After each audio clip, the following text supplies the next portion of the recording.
শুভ সন্ধ্যা বন্ধুরা। এই দেখো আমি সন্ধেবেলা কি টিফিন বানিয়েছি। অনেক দিন ধরে ভাবছিলাম বানাবো বানাবো, ভাবছিলাম না, মানে হয়ে গেছে টিফিনটা আজকে। দেখো বানিয়ে ফেলেছি আমি মালপোয়া। প্রথমে দেখো এর মধ্যে চালের গুঁড়ি, সুজি, ময়দা, দুধ, চিনি, মৌরি সব দিয়েছি।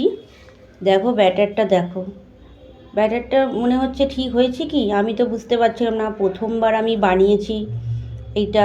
কেননা আমি একবার তো ভাবছিলাম গোলা রুটি করবো, তা গোলা রুটি করতে গিয়ে চাটু থেকে আর উঠছে না।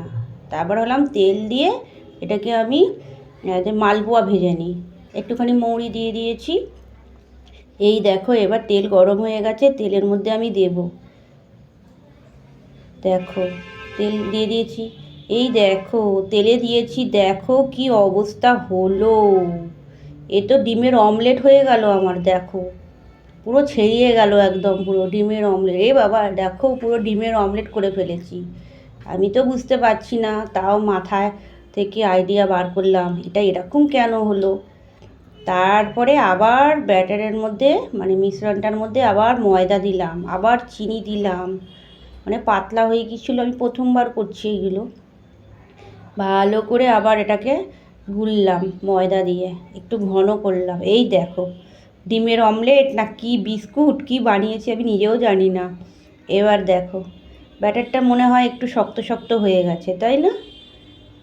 এবার যদি হয়, তা আমি না অনেক ঠাকুরকে ডাকছি যেন এবারে যেন হয়ে যায়, নইলে এটা তো আমার চাটু থেকেও উঠছে না যে আমি গোলা রুটি বানিয়ে নেবো।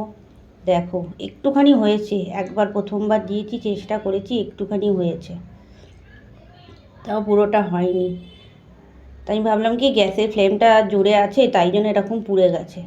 এরপর আমি গ্যাসের ফ্লেমটা আস্তে করে আরেকটা দিয়েছি। দেখো এবার দেখো পুরো মালপোয়ার মতো হয়েছে। তাও আমি প্রথমবারই বানাচ্ছি, কবে বানিয়েছি মনে নেই। যাই হোক এই দেখো আমি এখন ঠিকঠাক একটু মালপোয়া বানালাম।